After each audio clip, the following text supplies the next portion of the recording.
الذي أعطاني هذا غلام الطاهر إذا أهداني أحمد في السر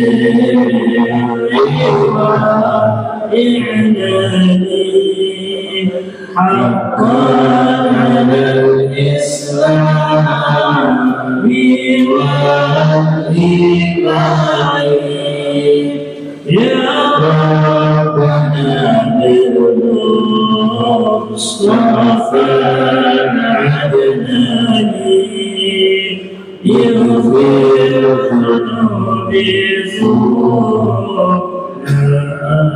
أصلح شاني صلى عليك الله يا عدناني يا مصطفى يا صفوة الرحمن الحمد لله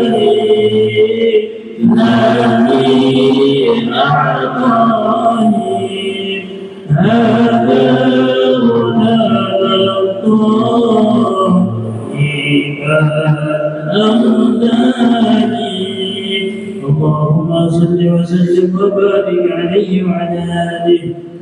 الفاتحة إلى روح سيدنا وحبيبنا وشفيعنا سيدنا محمد وعلى آله وأصحابه وأزواجه وذريته وأهل بيته أجمعين، خصوصا إلى روح سيدنا أحمد بن عيسى المهاجر الفقيه المقدم محمد بن علي وعلى وإلى حضرة النبي. الفاتحة. أعوذ بالله من الشيطان الرجيم. بسم الله الرحمن الرحيم. الحمد لله رب العالمين الرحمن الرحيم مالك يوم الدين. إياك نعبد وإياك نستعين. اهدنا الصراط المستقيم صراط الذين أنعمت عليهم غير المغضوب عليهم ولا الضالين آمين. Assalamualaikum warahmatullahi wabarakatuh. Alhamdulillahi rabbil alamin. Allahumma salli wa sallim ala sayyidina Muhammadin miftahi babi rahmatillah adada ma fi ilmillah salatan wa salaman daimain mutalazimain bidawai mulkillah wa ala alihi wa sahbihi wa man wala amma ba'du. Subhanak la ilma lana illa ma 'allamtana innaka antal alimul hakim. Rabbi shrah li sadri wa yassir li amri wa hlul 'uqdatan min lisani yafqahu qawli wasaddid lisani wahdi qalbi bihaqqi sayyidina Muhammadin sallallahu alaihi wa alihi wa barak wasallam. Ya man huwa fi uluhi kain, ya man huwa fi fi'li hamid, ya man huwa fi majdi matin. Allahumma akrimna bi nuril fahmi wa akhrijna min zulumatil wahmi warzuqna fahman nabiy wa hifdzal mursalin wa ilhama malaikatil muqarrabin. Rabbana zidna ilman wa fahma wa aqla ya akramul akramin bihaqqi sayyidina Muhammadin khatamil anbiya'i wal mursalin ya rahmanir rahim. Wa sallallahu ala sayyidina Muhammadin wa ala alihi wa sahbihi wa barak wa sallam walhamdulillahi rabbil alamin. Yang sama-sama kami muliakan seluruh imam masjid Al-Muhajirin, wabil khusus orang tua kita Al-Habib Alwi Al-Bar mata'anallahu ta'ala bituli hayati wa umrih, wal Ustaz Irsyad Ustaz Dr. Abdurrahman Bakfir, wal Habib Alwi Al-Bar, Bapak Manzain Abbas, dan seluruh pengurus Masjid Al-Muhajirin, para habaib, para asatir yang insya Allah dirahmati Allah subhanahu wa ta'ala. Hari Ahad ini juga hari Ahad terakhir, karena di Ahad depan kita sudah mulai libur. Sebagaimana biasa setiap bulan Rabiul Awal kita liburkan pengajian di masjid untuk mengisi acara-acara yang ada khususnya acara Maulid Rasul SAW. Jadi insya Allah selepas Rabiul Awal baru kita kembali aktif lagi kajian di masjid-masjid yang ada di beberapa tempat sebagaimana biasanya. Jadi mulai Ahad ini setelah Senin dan terus itu masih pengajian ya, masih pengajian sampai ketemu Ahad depan sudah libur. Nah, alhamdulillah kita masih istiqomah di dalam mengkaji hadis Rasul Sallallahu Alaihi Wasallam. Kita sampai ke hadis 412, mohon maaf, dari Abi Hurairah, dari Nabi Sallallahu Alaihi Wasallam bersabda, amma yakhsha ahadukum atau ala yakhsha ahadukum idza rafa'a ra'sahu qabla al-imami an yaj'ala Allahu ra'sahu ra'sa himar aw yaj'ala Allahu suratahu surata himarin. Hadis yang ke-412 dari Abi Hurairah. Nabi bersabda, apakah seorang dari kalian tidak takut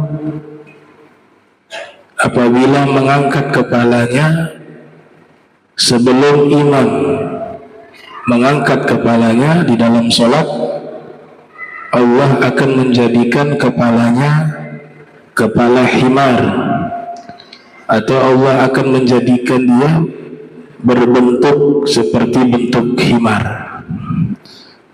Hadis ini hadis masih kaitan tentang hubungan antara imam dan makmum, bahwa kita sebagai makmum tidak boleh mendahului imam, harus mengikuti imam. Dalam ilmu fikih, kalau kita melewati mendahului imam dua rukun fi'li, maka sholat kita batal, atau terlambat dua rukun fi'li. Begitu juga rukun qauli. Rukun qauli rukun yang dibaca. Rukun fi'li adalah gerakan di dalam sholat, perbuatan di dalam sholat. Di sini Nabi umpamakan seperti himar. Ya, Allah merubah bentuknya seperti himar, atau menjadikan kepalanya seperti himar jika selalu mendahului imam di dalam sholat. Himar banyak sekali Allah Ta'ala misalkan di dalam Al-Quran, selalu memiliki makna yang negatif. Ada beberapa ayat di dalam Al-Quran ketika Allah sifati orang-orang Yahudi yang mereka diberikan kitab Taurat, tapi mereka tidak mengamalkan isi kitab Taurat tersebut. Allah umpamakan seperti himar. Mathalul ladzi hummilu Taurata thumma lam yahmiluha kamathalil himari yahmilu asfara. Permisalan orang yang dibebankan kepadanya kitab Taurat namun tidak diamalkan. Kitab tersebut hanya dipelajari, hanya dibaca, tapi tidak diamalkan, maka mereka ini seperti himar, kata Allah. Keledai, ya. Kenapa disifati manusia yang hanya mengetahui ilmu, membaca ilmu, tapi tidak mengamalkan ilmu tersebut, disebut dengan himar? Himar adalah simbol dari kebodohan. Itu orang bodoh, sudah belajar capek-capek, tapi apa yang diketahui tidak diamalkan. Itu namanya kebodohan.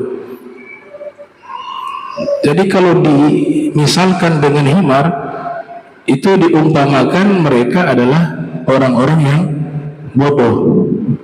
Himar menumpuk beban, memikul kitab-kitab suci bertumpuk-tumpuk, tapi tidak faham. Ada banyak ilmu di kitab tersebut, ada hukum di kitab tersebut. Ya himar la yadri ma fiha. Himar tidak tahu apa yang ada di dalamnya. Begitu juga orang yang hanya membaca, mempelajari, tapi tidak mengamalkan, disebut itu orang bodoh.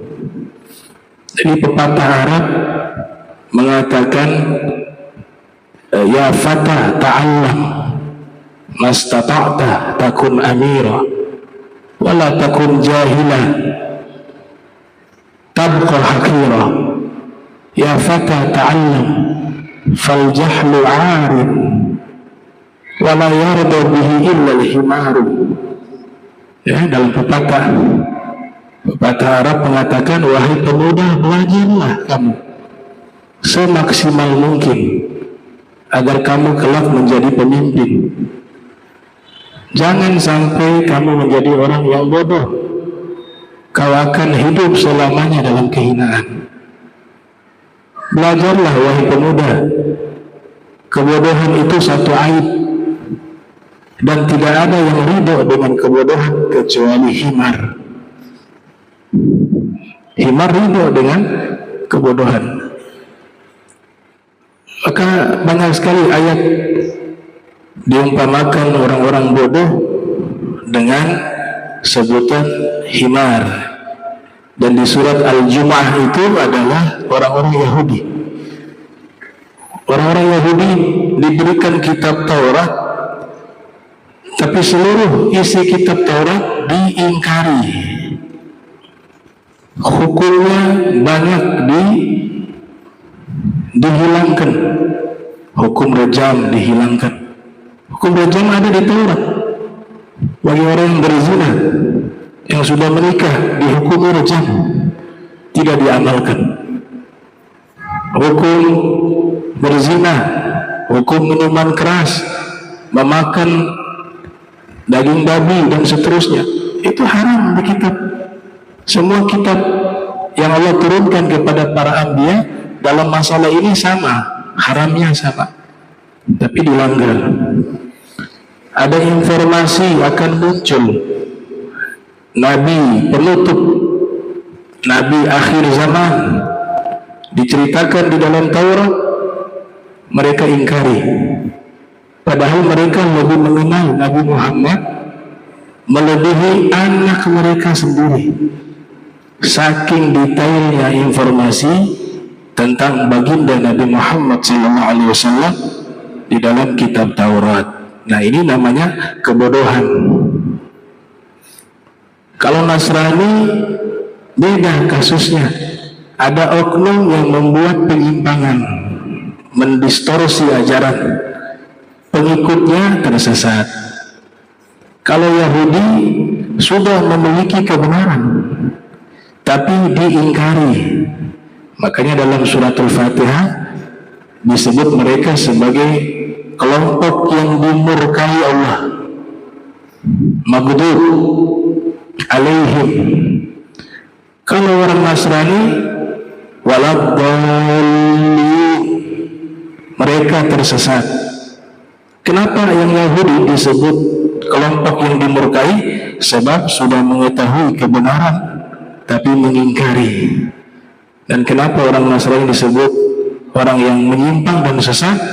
Karena ada oknum dari ahli ilmu mereka yang mengotak-atik kitab suci mereka, merubah ajaran para nabi, terutama Nabi Isa, sehingga pengikut generasi berikutnya tersesat dengan ajaran yang sudah dirubah oleh mereka. Maka Allah sebutkan dengan sebutan orang-orang yang sesat. Nah, itu ulama tafsir selalu menerangkan hal yang sama terkait masalah tersebut. Al-Imam At-Tabari yang lahir tahun 224 Hijriah, wafat 310 Hijriah, menukilkan pendapat Ibnu Abbas. Ibnu Abbas ketika menafsirkan ayat tersebut terkait masalah himar tadi, beliau mengatakan mathalul ladzi yaqra'ul kitabah wala yatba'u ma fihi. Mereka itu atau ini orang-orang ahli kitab dari Yahudi hanya membaca kitab suci tersebut, tapi tidak mengikuti ajaran dari kitab suci itu. Maka Allah umpamakan mereka seperti himar, kamathalil himari yahmilu kitab Allah, yang hanya membawa kitab suci, as-saqil, yang berat, la yadri ma fihi, tapi tidak faham apa yang sedang dibawa. Padahal itu kitab suci, di dalamnya ada hukum, di dalamnya ada ilmu. Maka ini yang diisyaratkan di dalam kitab Zubat. Ibnu Ruslan mengatakan fa'alimun bi'ilmihi lam ya'mala mu'azzabun min qabli ubadil wasan. Orang yang berilmu, fa'alimun bi'ilmihi, dengan ilmunya, tapi tidak mengamalkan ilmunya, maka orang itu diazab sebelum penyembah berhala. Ada keterangan yang menarik. Saya punya rasail, korespondensi antara para ulama di zamannya Al-Habib Abdullah bin Muhsin Al-Attas, Keramat Empang Bogor. Beliau punya kumpulan kitab dari surat menyurat sesama ulama. Di dalam kumpulan surat tersebut, di situ ada keterangan bahwa yang dimaksud oleh Sahibu Sofwatu Zubat Ibn Ruslan dari Nazom tadi, siapa yang berilmu tapi tidak mengamalkan ilmunya, dia akan diazab sebelum penyembah berhala. Itu yang dimaksud adalah ahli ilmu dari orang-orang Yahudi, karena mereka sudah mengetahui ilmu tersebut tapi sengaja dilanggar. Ada juga ulama yang menerangkan semua orang berilmu tapi sengaja tidak mengamalkan ilmunya, dia juga masuk ke dalam ancaman tersebut. Inna syaddan nasi azabah yaumal qiyamah alimun lam yanfa'ullahu ta'ala bi'ilmih. Sesungguhnya orang yang paling berat azabnya di hari kiamat adalah orang yang berilmu namun ilmunya tidak bisa memberikan manfaat kepadanya. Ai lam ya'mal bihi, yaitu tidak mengamalkannya. Dalam syarah Sunan At-Tirmidzi berjudul Tuhfatul Ahwaz, dinyatakan himar itu al-isti'ar bil jahl, yaitu perumpamaan kebodohan. Bil jahl. Ibnu Daqiq Al-Aid, salah satu ulama besar yang pakar di dua mazhab, mazhab Maliki pakar, mazhab Syafi'i juga pakar, bernama Imam Ibnu Daqiq Al-Aid. Beliau mengatakan hadis yang Nabi sebutkan bahwa ma'mum mendahului imam, kemudian kepalanya dijadikan kepala himar, itu adalah bentuk hakiki secara maknawi. Artinya orang itu betul-betul dirubah secara dalam bentuk himar, tapi segi maknawi tidak bisa dilihat dengan mata. Imam Ghazali dalam kitab Ihya Ulumuddin mengatakan orang-orang yang dibangkitkan di hari kiamat, dan mereka adalah orang-orang yang ketika hidup di dunia tidak taat kepada Allah dan banyak melakukan pelanggaran, banyak melakukan dosa dan tidak bertobat atas dosa tersebut. Setiap dosa gambarannya gambaran hewan. Kalau korupsi gambarnya apa? Hewan apa? Tikus. Yang meninggalkan sholat dengan sengaja, khinzir aswad, babi hitam. Yang suka menzalimi orang, hewan buas. as-siba, mau singa, serigala, ular.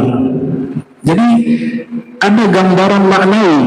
Walaupun kita manusia, perbuatan buruk itu simbolnya hewan. Yang korupsi tikus, yang zalim hewan buas, yang tinggalkan sholat dengan sengaja babi hitam. Nah, kata Imam Ghazali, di hari kiamat mereka bangkit dengan wujud itu, bukan wujud manusia. Tapi alhamdulillah, Sayyidina Ali mengatakan, ajaban man yahlik wa ma'ahul istighfar. Saya heran sama orang Islam, saya heran sama umat Nabi Muhammad. Bagaimana mungkin mereka di akhirat bisa celaka, padahal di dunia Allah kasih istighfar. Apa susahnya tobat? Kata Imam Ali, saya heran ada umat Islam yang celaka di akhirat. Saya heran, padahal begitu mudahnya meminta maaf kepada Allah. Dosa sebesar apapun, kalau kita minta maaf kepada Allah, bertobat kepada Allah, Allah akan berikan ampunan lebih besar dari dosa kita. Bahkan kadang dosa kita buddilat hasanah, dirubah jadi pahala. Kurang baik apa Allah? Apa susahnya tobat? Ajaban man yahlik wa ma'ahul istighfar. Saya heran ada orang celaka di akhirat dari umat Islam, padahal Allah kasih istighfar. Nah, ini naudzubillah min dzalik. Mudah-mudahan kita dibangkitkan dalam wujud manusia yang bercahaya, ya, sehingga dikenali oleh Nabi kita Muhammad sallallahu alaihi wasallam. Ini yang muadzin fi riwayah, orang yang selalu memanggil, mengajak manusia untuk sholat dengan panggilan azan, muadzin. Fi riwayah 7 tahun dia ikhlas lakukan itu. Nabi menjamin surga dan lehernya panjang di yaumul kiamat. Kenapa lehernya panjang? Agar mudah dikenali oleh Nabi Muhammad SAW. Mana leher panjang? Ada ulama mengatakan bukan lehernya panjang, tapi artinya dia menjadi tinggi, dia menjadi besar, sehingga Nabi mudah mengenali. Oh, inilah kelompok muadzin yang nanti mendapatkan syafaat khusus dari Nabi Muhammad SAW. Ini dakwah terbaik. Muadzin berdakwah, bahkan dakwahnya 1 hari 5 kali, yaitu mengajak orang untuk sholat, dibalas oleh Allah Subhanahu wa ta'ala.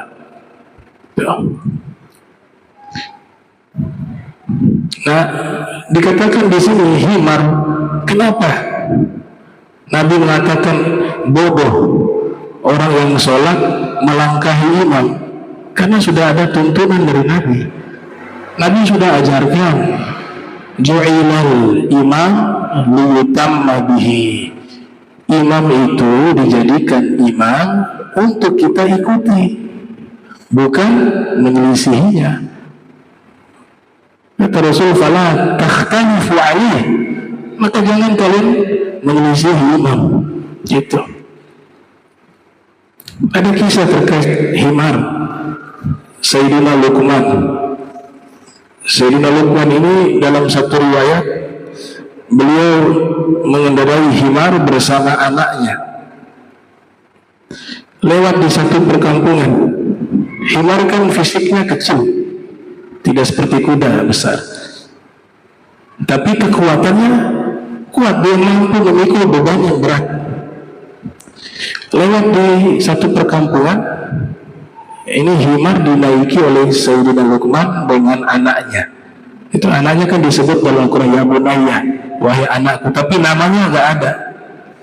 Namanya tidak disebut dalam Al-Quran. Al-Imam Baghawi dalam tafsir mengatakan namanya An'am. Lewat di satu perkampungan, Orang-orang yang ada di kampung itu mengatakan itu manusia gak punya hati. Masa himar kecil dinaiki 2 orang? Ucapan ini terdengar oleh Sayyidina Luqman. Sayyidina Luqman ahlu hikmah. Allah muliakan dengan menjadikan nama surat di dalam Al-Quran, surat Luqman.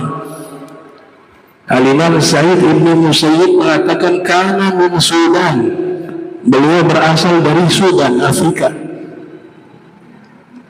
Maka Sayyidina Luqman mengatakan, wahai anakku, ayo bapak yang naik, kamu yang tuntun. Itu orang-orang bilang kita gak punya belas kasih sama hewan. Masa 2 orang naik hewan yang fisiknya kecil? Kata sang anak, baik ayah. Anaknya tuntun. Sayyidina Luqman yang naik di atas himar tersebut. Lewat satu kampung lagi, masyarakat yang ada di kampung itu melihat. Mereka mengatakan orang tua gak punya hati. Masa orang tuanya yang naik, anak yang tuntun? Ini terdengar juga oleh Sayyidina Luqman. Wahai anak, sekarang begini aja, kamu yang naik, bapak yang tuntun. Itu mereka bilang saya gak punya kasihan sama anak. Masa ayah yang naik, kamu sebagai anak yang menuntun. Oh baik, sekarang ganti deh, kamu yang naik, biar ayah yang menuntun. Dituntun itu himar. Lewat satu perkampungan, masyarakat di sana melihat lagi. Anak durhaka. Masa ayah yang menuntun, anak yang naik? Akhirnya Sayyidina Luqman mengatakan, wahai anak, mereka katakan kamu anak durhaka karena ayahmu yang nuntun, ayah yang nuntun, kamu yang naik.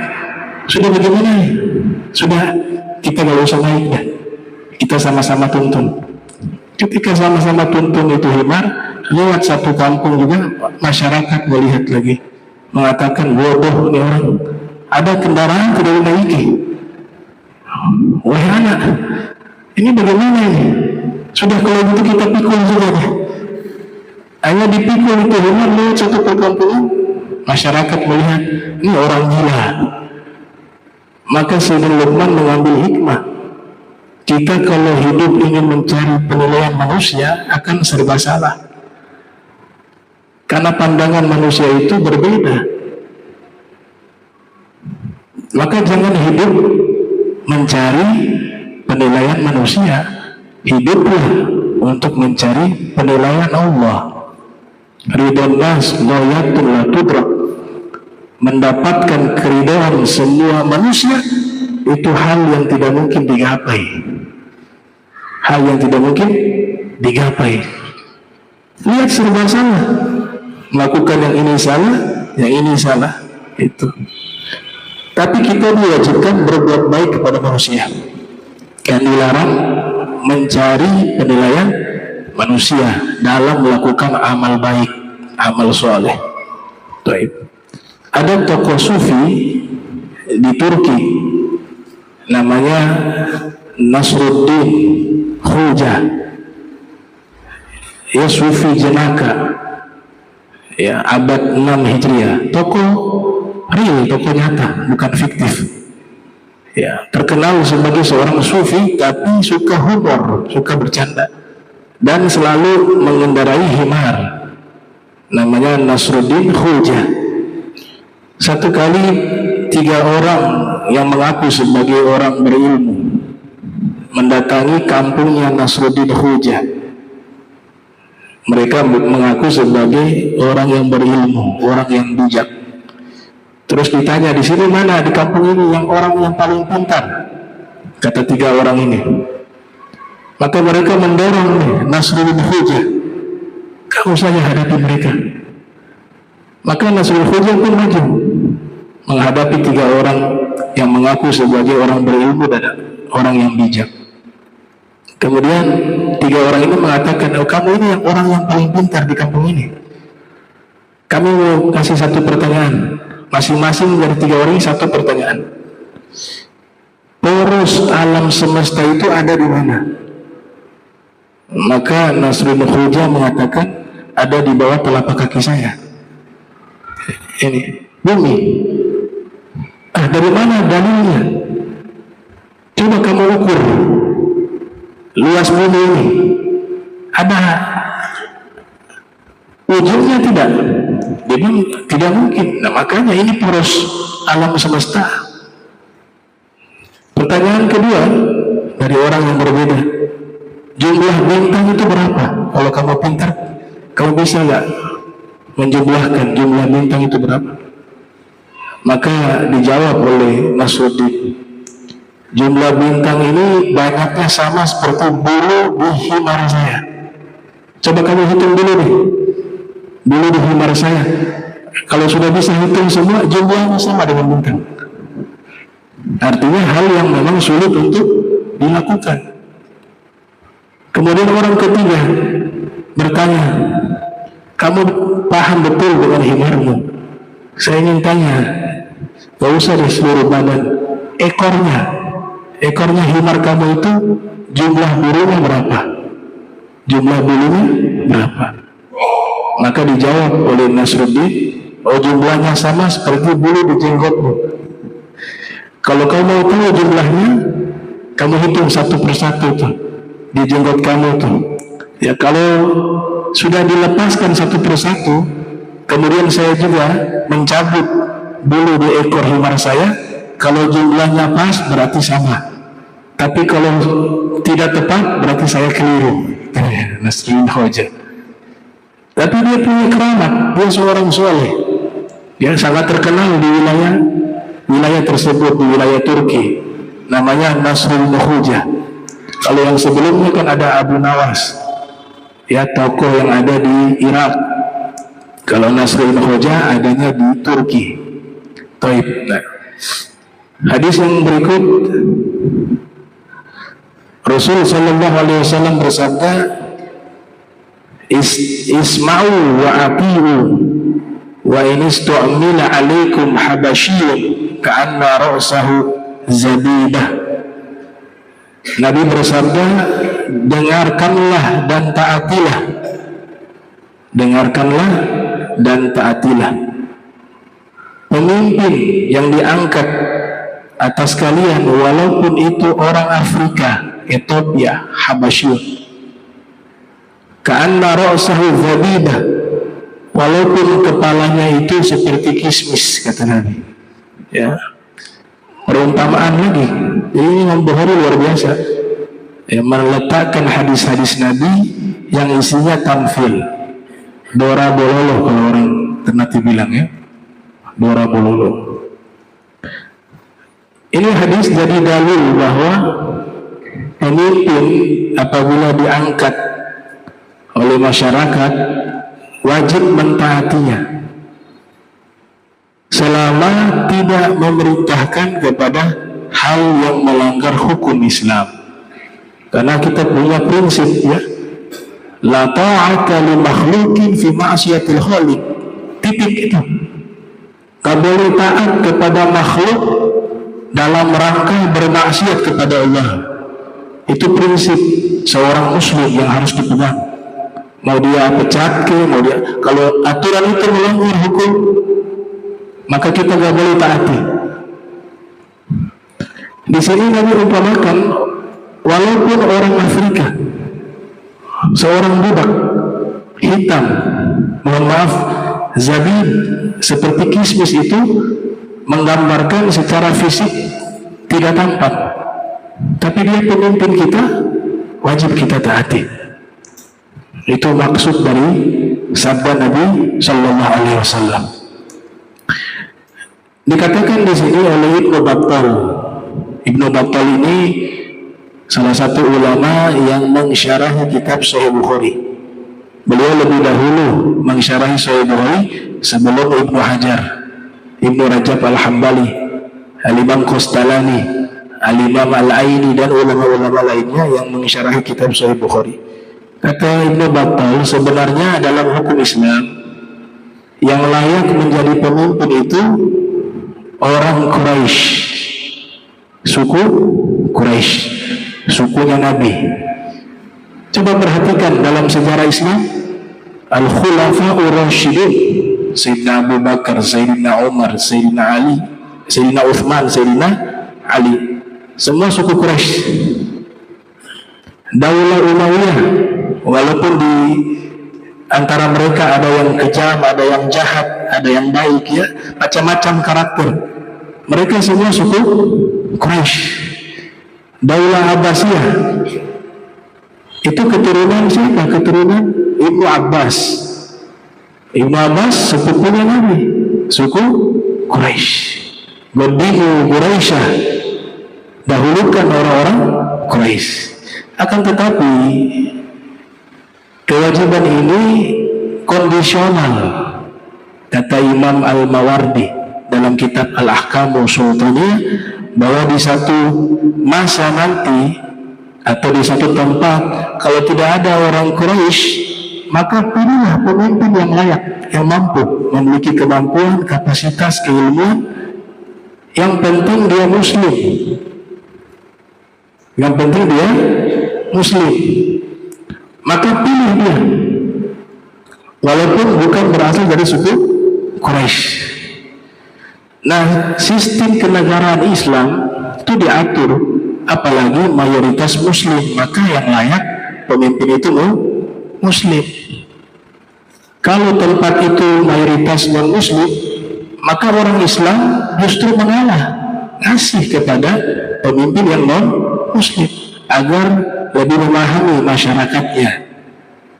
Kalau tidak akan sangat sulit, karena berkaitan juga dengan hukum Islam. Ini zaman sekarang ada pemahaman namanya sekularisme, memisahkan antara agama dengan urusan keduniaan, urusan pemerintahan, sehingga hukum Islam tidak menjadi rujukan di dalam menilai satu pemimpin. Kemudian syarat pemimpin harus merdeka, nggak boleh budak. Di sini Nabi mengumpamakan orang Ethiopia sebagai pemimpin, bukan Nabi melegalkan budak jadi pemimpin kaum muslimin, tidak. Tapi artinya seandainya pemimpin kita budak sekalipun, karena dia pemimpin, kita wajib taati selama perintahnya dia tidak bertentangan dengan hukum Islam. Tapi kalau budak gak bisa jadi pemimpin, itu kesepakatan para ulama, ya, ijma. Harus orang merdeka, Muslim merdeka, mampu, sehat. Itu syarat-syarat sudah ditulis oleh ulama terdahulu. Di antaranya Imam Al-Mawardi yang wafat tahun 450 Hijriah. Nah, hadis ini sebenarnya Nabi berbicara tentang masa depan. Kalau dari yang saya lihat, kenapa demikian? Karena ternyata pada tahun 648 Hijriah sampai 923 Hijriah ada kerajaan Islam yang besar namanya Daulah Mamalik yang ada di Mesir. Dia terbagi dua. Daulah Mamalik itu kerajaan yang rajanya itu budak. Mamalik itu dari kata apa? Mamluk, budak yang memberontak, Muslim tapi mereka.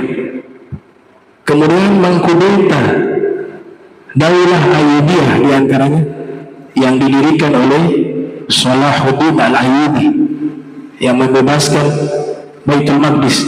Itu kan ada di Mesir daulahnya. Nah, nanti masuk pada tahun 600-an berubah daulah tersebut menjadi Daulah Mamalik. Nah, Daulah Mamalik ini rajanya budak, mereka belum merdeka, tapi sudah menjadi raja. Jadi masalah, ulama sepakat bahwa seorang budak tidak bisa menjadi pemimpin. Cuma menjadi polemik waktu itu, nggak ada yang berani. Ini raja, masa kamu raja tidak sah karena budak? Dia menguasai Mesir.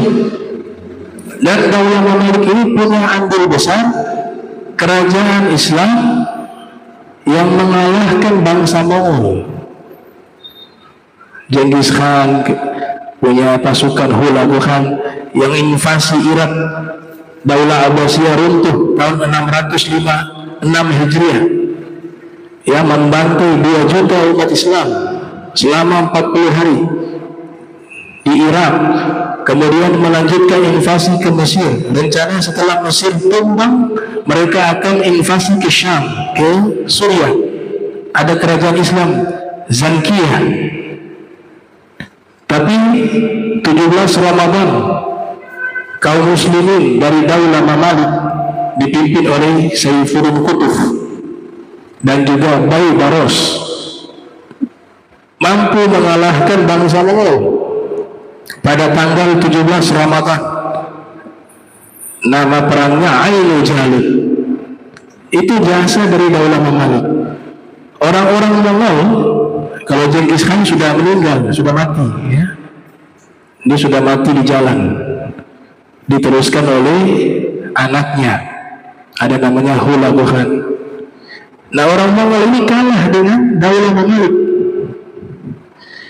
Waktu itu kalah, banyak dari mereka menjadi tawanan perang,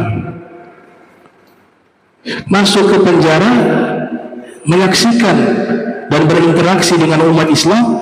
Akhirnya mereka masuk Islam, orang-orang Mongol. Ketika mereka masuk Islam, dijadikan pasukan khusus militer, invasi sampai ke India, terjadi peperangan sampai ke India. Sampai di India mereka menang. Mereka buat dinasti namanya Daulah Mongol, Mongolia. Itu dari turunan orang Mongol. Nah, di antara peninggalan Taj Mahal itu kerajaan Islam dari turunan orang-orang Mongol yang kalah perang dengan Daulah Mamalik.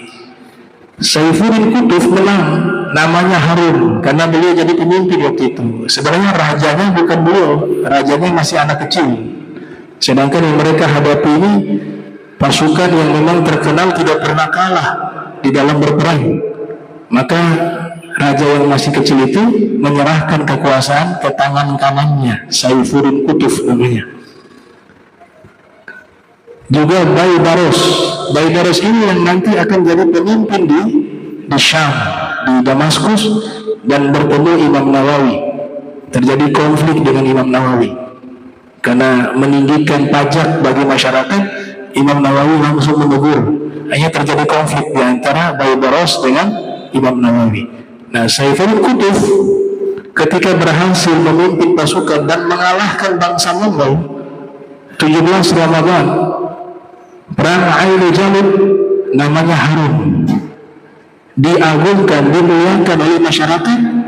Ada yang khawatir, wah ini bisa jadi raja dia, dibunuh, meninggal di jalan. Ya. Nah, kelompok kerajaan ini namanya Daulah Mamalik. Mereka budak. Dalam hukum Islam, budak tidak boleh menjadi pemimpin. Tapi semua ulama gak berani untuk mengkritik, kecuali salah satu ulama yang frontal, namanya Sultanul Ulama Izzuddin Ibn Abdissalam. Beliau yang menyatakan bahwa kerajaan Daulah Mamalik tidak sah. Kenapa? Karena semuanya budak. Kalau mau sah harus dijual dulu, kemudian dimerdekakan. Kalau tidak mau dijual, harus ada yang memerdekakan. Raja marah, tersinggung. Oh, ini ulama ini harus dibunuh. Dipanggil pasukan, datang ke rumahnya Izzuddin Ibn Abdissalam, bunuh dia. Datang di pasukan. Ketika sampai di rumahnya Izzuddin Abdissalam, dibukakan pintu oleh beliau. Itu pasukan waktu melihat sosok figur dari Izzuddin Abdissalam, tadinya niat membunuh, tidak jadi, karena punya haibah, wibawa sangat besar beliau. Dijuluki Sultanul Ulama, rajanya para ulama di zamannya. Kami beberapa kali membaca kitab beliau, di antaranya Al-Qawaidus Sughra wal Kubra, juga kitab Syajaratul Ma'arif, ada juga kitab Zubdatul Tasawuf, yang dimana dahulu beliau anti kepada ilmu tasawuf, memusuhi para sufi. Tapi ketika bertemu dengan Al-Imam Abu Hasan As-Sazili, Maka beliau menjadi cinta dengan ilmu tasawuf. Akhirnya beliau tulis kitab Zubdatut Tasawuf. Riwayah pertemuan itu secara langsung dengan Imam Abu Hasan As-Sazili. Maka pasukan ini mengatakan, kami kesini sebenarnya ditugaskan mau membunuh raja yang suruh, tapi kami gak berani. Kau ulama, bagaimana kalau kau pergi saja keluar dari kota ini? Di Mesir ya waktu itu. Maka Izzuddin Abi Salam mengatakan, baik, kalau maunya seperti itu, malam ini juga saya keluar dari kota ini. Dibawa keluarganya, istrinya, anak-anaknya. Ketika beliau keluar, itu masyarakat menyaksikan. Ini kenapa wahai imam, mau kemana? Kata Imam Izzuddin, saya mau keluar dari kota ini karena raja mau membunuh saya. Maka masyarakat yang ada waktu itu mengatakan, kalau gitu kami semua ikut. Kau mau kemana, kami ikut engkau. Saking mereka cinta dan hormat kepada Al-Imam Izzuddin Ibn Abdi Salam. Akhirnya satu kota Kairo itu masyarakatnya ikut keluar, kota kosong, nggak ada penduduk. Ikut kepada Imam Izzuddin Abdi Salam. Raja dilaporkan, ada yang melaporkan kepada raja bahwa saat ini masyarakat di Kairo sudah tidak ada, semuanya hijrah keluar dari kota Kairo, ikut Izzuddin Abdi Salam. Kata raja, lah kalau masyarakat gak ada, saya jadi apa? Yang namanya raja harus ada masyarakat. Ya saya pimpin siapa? Terus bagaimana solusinya?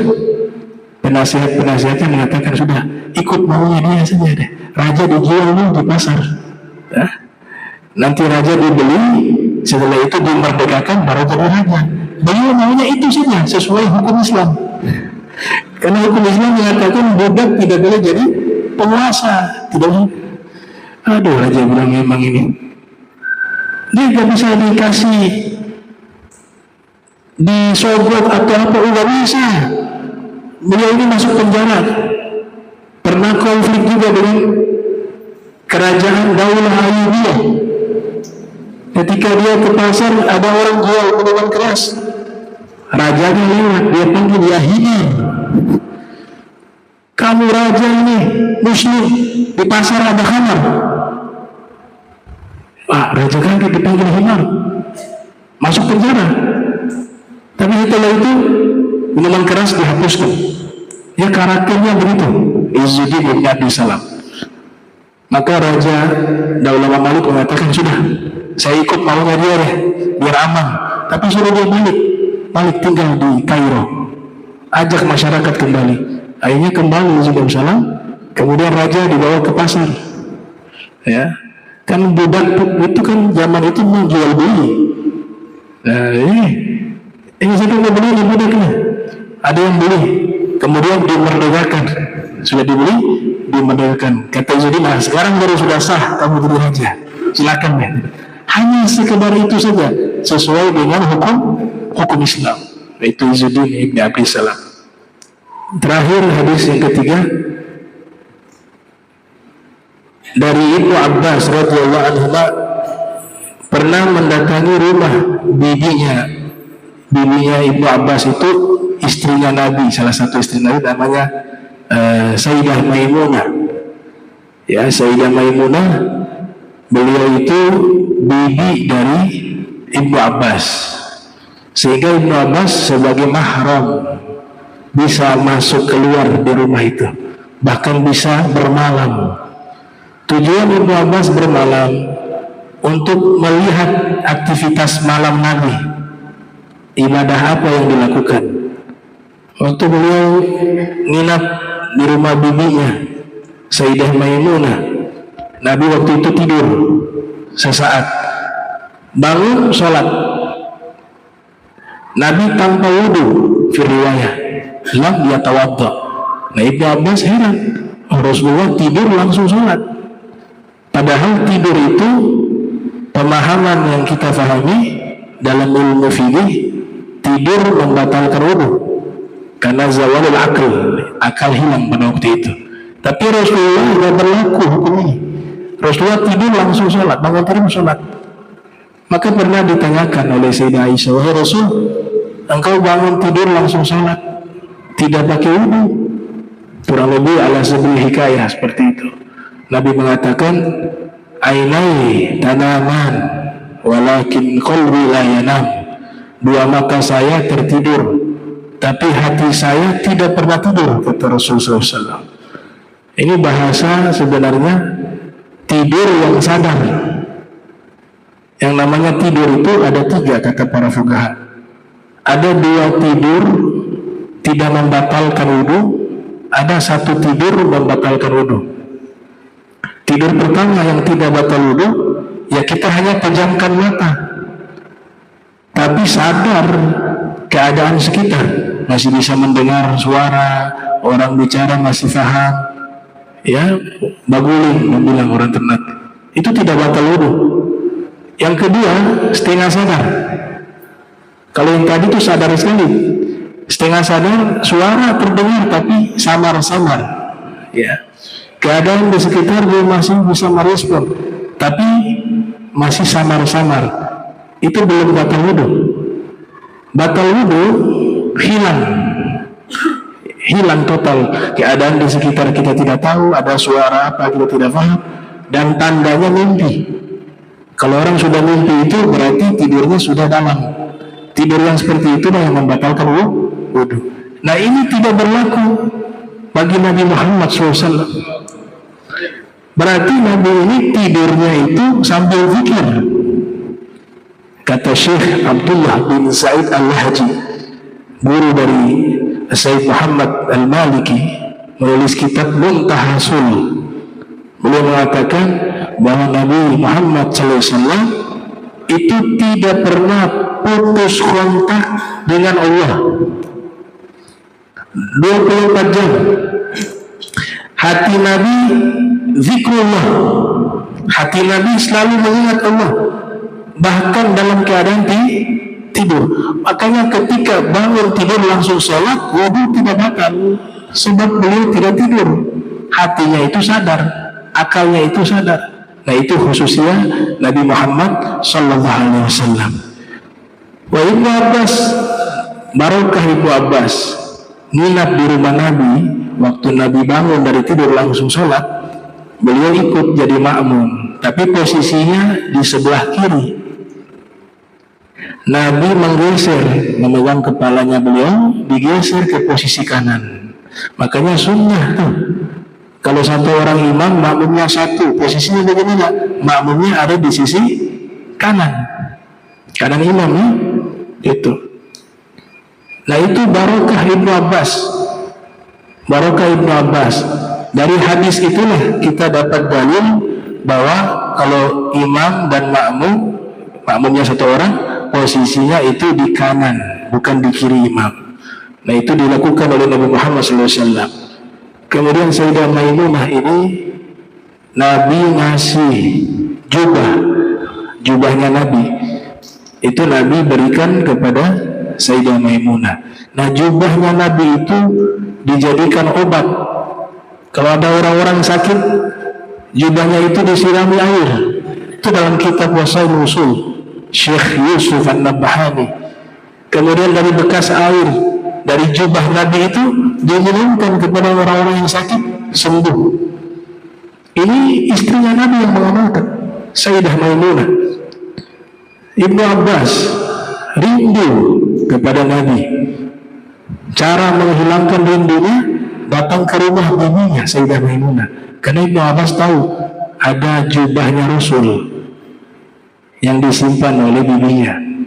Maka dia katakan kepada bibinya, wahai bibiku, saya rindu kepada Nabi, boleh gak saya pakai jubahnya Nabi? Kata bibinya, kamu wudu dulu, sholat 2 rakaat, setelah itu kamu pakai jubah tersebut. Dipakai jubahnya Nabi. Kemudian melihat ke cermin, mir'ah.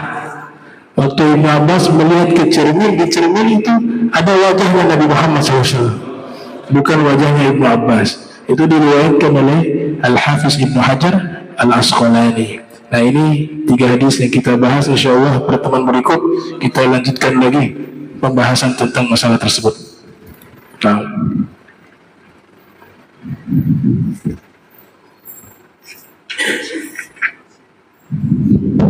Assalamualaikum warahmatullahi wabarakatuh. Saya Waalaikumsalam. minta waktu.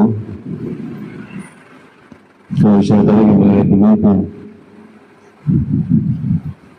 Kita ini diuji oleh Allah. Kemudian gubernur ini salah satunya adalah calon pemimpin yang penampangnya itulah kambing Kementerian Agama. Ini harus orang tahu. Jangan takut berbicara. Ini harus disampaikan. Apa dia tidak paham agama? Kamu agama. Ada pesan dari guru saya, Sayyidul Walid Al-Habib Abdurrahman bin Ahmad As-Sagaf, ya, Bukit Duri. Saya belajar dari murid-murid beliau. Tidak ketemu langsung, tapi dari murid-murid beliau.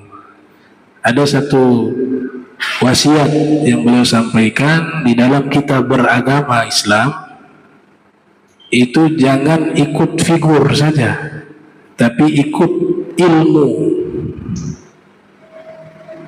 Kalau ngikut orang pun tentu betul, tapi kalau ngikut ilmunya ulama yang sudah tertulis, maka insya Allah kebenarannya jauh lebih terjamin. Itu artinya saya juga berbicara berdasarkan ilmu. Wa qala ulama kadza wa kadza, pendapat ulama ya kita pegang. Mereka yang lebih paham tentang syariat. Kita bukan level mujtahid yang bisa mengeluarkan hukum. Kita ngikut. Makanya kita kalau mendapatkan satu keterangan dari figur, kita harus cross check ini sesuai tidak dengan apa yang termuat di dalam turath Islami, peninggalan-peninggalan keilmuan para ulama. Itu yang jadi pegangan. Ya. Mencintai guru itu wajib. Mencintai seseorang itu wajib. Menghormati juga wajib. Tapi perilaku, keputusan ataupun apa yang dilakukan itu harus ditimbang dengan ilmu. Karena namanya manusia biasa tidak maksum, tidak terjaga, bahwa mereka tidak pernah salah. Nggak ada jaminan itu. Ada kisah di mana, jadi kalau hukum syariat kan sudah jelas tadi saya katakan, syarat pemimpin bagi kaum muslimin itu dia seorang muslim, dia merdeka, dia sehat. Itu bisa dibaca di kitab Al-Imam Al-Mawardi. Imam Al-Mawardi ini ahli tata negara Islam, bukan hanya sebagai ulama biasa, sebagai qadhi, sebagai hakim di zamannya, qadhi qudat beliau. Nah, kita kalau ikut figur kadang-kadang menjadi salah karena fanatik. Fanatisme ini jelek kata Nabi. Ada satu orang dulu kejadian di Jakarta, Habib Zain bin Ibrahim bin Smith, kan pernah juga ke Ternate beliau. Ini bagi kita ini sangat mengakui, mencintai, menghormati beliau sebagai faqih, orang yang sangat faham tentang ilmu fikih. Artinya sudah bicara fikih kita sami'na wa ata'na. Wah, beliau masya Allah orang soleh, faqih. Nah, satu ketika sholat, beliau disuruh jadi imam di Jakarta. Ada santri yang fanatik, wah Habib Zaid ahli fikih, pokoknya semua yang dilakukan itu sunnah. Kita harus perhatikan nih dalam sholat beliau ini semuanya pasti itu sunnah. Ternyata Habib Zaid memulai sholat tangan begini, Allahu Akbar. Di dalam sholat mau ngangkat tangan, Allah, dia ngikut. Ini yang fanatik tadi nih. Wah, ini ahli fikih gak bisa salah nih pasti. Semuanya pasti betul, sunnah nih. Akhirnya dia ngikut begitu. Guru saya di samping, persis di sampingnya, murid dari Kiai Syafi'i Hadami. Wah, ini dalam fikih sudah batal dia. Dia gerak begitu, ikut Habib Zain begitu, dia ikut. Selesai sholat Habib Zain pergi. Ya, mereka gak sempat bertanya. Tapi guru saya tegur dia, Anda bikin apa tadi? Apa sholat batal? Ulang. Ahli fikih, saya ikut. Habib Zain tangan begitu. Mantap Bahlul. Telepon anaknya. Ada nomor anaknya, Habib Zain. Telepon langsung. Anaknya Habib Zain bin Smith. Ditanya, Habib, ini mohon maaf nih, Abah kalau sholat kenapa tangan begini? Abah sakit. Habib Zain tangannya gak bisa begini kecuali harus kesegera. Bagi Habib Zain sah karena uzur, tapi yang dia sehat batal. Dia batal. Kenapa? Tidak pakai ilmu, pakai fanatik. Dan Habib Zain tentu akan mengajarkan bahwa itu salah, kamu sehat, batal. Jadi disuruh belajar, ya belajar begitu. Jadi ikutilah apa peninggalan para ulama, insya Allah terjaga.